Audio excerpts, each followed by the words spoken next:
So today we're going to talk about why blacks have a higher risk of diabetes and high blood pressure. There's a great article, I'm going to put it down below, by John Hopkins that talks about having low potassium and then increasing your risk for diabetes, and then having higher amounts of potassium and decreasing your risk for diabetes. But there's this huge focus on reducing sodium, right? Like cut your salt down if you have high blood pressure, for example. But what about increasing your potassium? That's completely ignored. Our bodies actually require 1,000 milligrams of sodium every single day.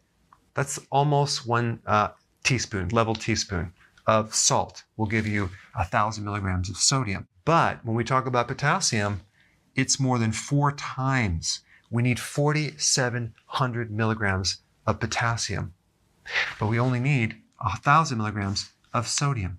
Okay, so the ratios are basically 4 to 1. And very few people have this correct ratio. And those people with diabetes and high blood pressure, they're lucky if they have half the amount of potassium. But they do have a lot of sodium too, hidden sodium from junk foods, monosodium glutamate, things like that.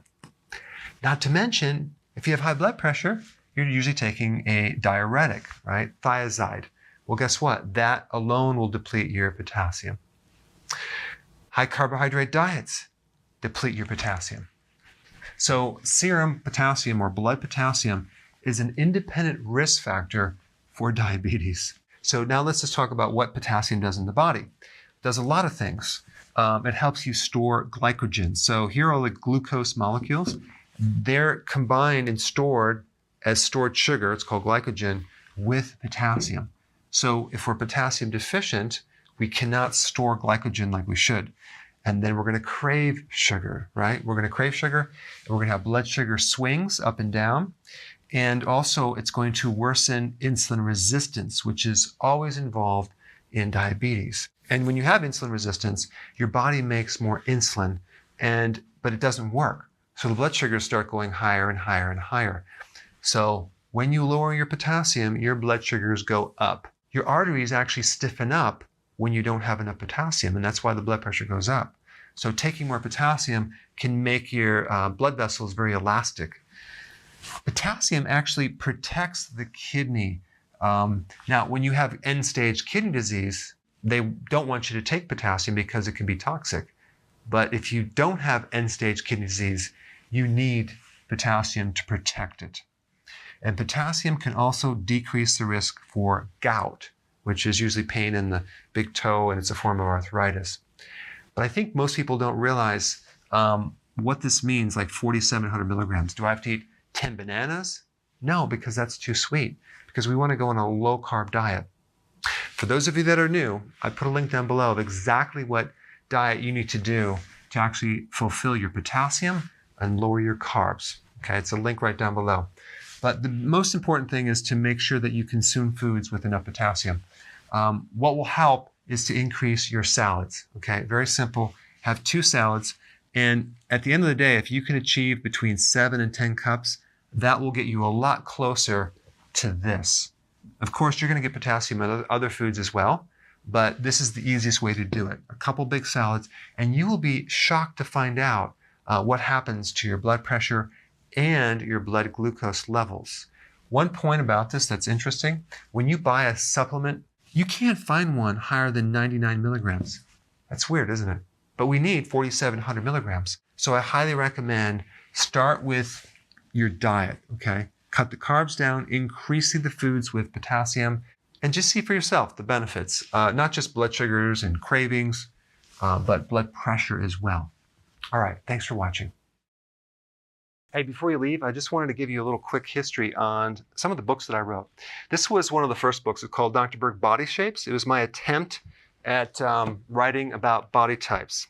What was very interesting about this book is I actually did all the images myself. Don't ask me why. They look actually not quite as professional as some of the images that I have in the new book. But anyway, this is my first attempt right here called Dr. Berg's Body Shape Diets. And then I wrote a book more extensive called The 7 Principles of Fat Burning. I don't even have a copy anymore. actually, because it's outdated. The next book, I put about 1,000 hours into this one right here called The New Body Type Guide. Major updates on the body types. I put a lot of energy into this. It has professional images, graphics, all sorts of things. Now, the problem with this book is it doesn't really describe what this is really about. Body types are only a small portion of what's in this book. And that's why I changed the name to the Healthy Keto Plan, okay? If you happen to have this book, you don't really need this book because there's some only very, very minor updates. But if you don't have this, you need to get this one right here. This book goes into every single detail that you would ever want to know about. It goes into the 7 principles of fat burning. It goes into hormones, the body types, the basic keto plan. It goes into intermittent fasting. I talk about the 10 fat burning triggers and blockers and fat burning strategies with a lot of details in every single chapter. I go into body issues that interfere with losing weight. There's very few people that just have a weight problem. They have a lot of body issues, whether it's sleeping problems, stress problems, inflammation, menopause. I cover that extensively in this book. Then I talk about how to get rid of stress, and I show you a technique. Then I get into exercising. And then I have a lot of really good recipes in this book as well. So this is a good reference guide. On my website, if you get this book, you get this one free. It's called Healthy Keto Intermittent Fasting. This is the shortcut, quick guide to this book. And the reason I created this book is to have you, within 45 minutes, learn how to do keto, okay, in intermittent fasting, exactly what you need to do. Then you can fill in the blanks with this book right here. So right now I'm doing a special. If you get this book, you get this one totally free, or you can go to Amazon and get these individually. So I just want to clarify the difference between this book and this updated one right here. If you don't have this, you need to get this right here. That way you can get the exact correct information to do it healthily.